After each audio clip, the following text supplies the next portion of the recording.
அதில் தேவயானி அஃப்கோர்ஸ் 27ஆம் தேதி நாளை 28 ஆண்டுகள் சூரிய வம்சம். It's so nostalgic to say that.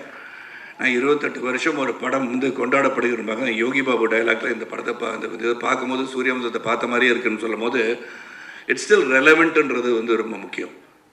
ஒரு படம் வந்து மக்களை சென்று அடைய வேண்டும் என்றால் அது ஒரு குடும்பமாகான படம் சென்று அடைந்திருக்கிறது சொன்னால் அதற்கு பல படங்கள் போய் அடைந்திருக்கலாம். ஆனால் அந்த சூரிய வம்சம், நாட்டாமை, நட்புக்காக நான் நடித்த படத்தை நான் சொல்லிக்கிறேன், பல படங்கள் போய் ரீச் ஆகிருக்கு. ஸோ ஒவ்வொரு கதையும் அந்த கதை வந்து மக்களுடன் ஒன்றிணைந்து இருக்கும்போது அது வந்து ஆண்டாண்டு காலமாக வாழ்ந்து கொண்டே இருக்கிறதுன்னு நான் சொல்லணும்.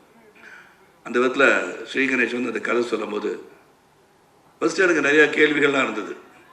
ஏன்னா இங்கே எல்லாரும் பேசும்போது ஏழை, பணக்காரன், நடுத்தர வர்க்கம், வசதி படைத்தவர்கள் அனைவருக்கும் ஒரு கனவு வீடு என்று சொன்னார். உண்மைதான். ஆனால் அந்த வீடு எல்லாரையும் கட்ட முடியுமான்றது தெரியாது. அது கனவாகவே இருந்து மறைந்து விடுவார்கள். இது வந்து எப்படி எல்லாருக்குமே வீடு கட்டணும்னு ஆசை இருக்கா? ஏன்னா வேகமாக வளர்ந்து கொண்டிருக்கின்ற இந்த காலங்களில் வீடு இருந்தால் தான் என்ன, வாடகை வீட்டில் இருந்தானே, சொந்த வீட்டில் இருந்தானே, ஒரு வீடு இருக்குது, அது நிம்மதியாக வாழ்ந்தாலே போதுமே அப்படின்னு நினைக்கின்ற காலம் கூட உண்டு. நேற்று கூட ஒரு பத்திரிகையாளர் கேட்டாங்க, என்ன சார் நீங்கள் வீடு விற்கிறீங்களாமான்னு கேட்டாங்க. நான் சொன்னேன், சரி வீடு விற்கலை, அந்த வீடை வந்து பெருசாக இடித்து கட்டுறேன், இது கூட தெரியாது வீடை விற்கிறீங்கன்னு கேட்டாங்க.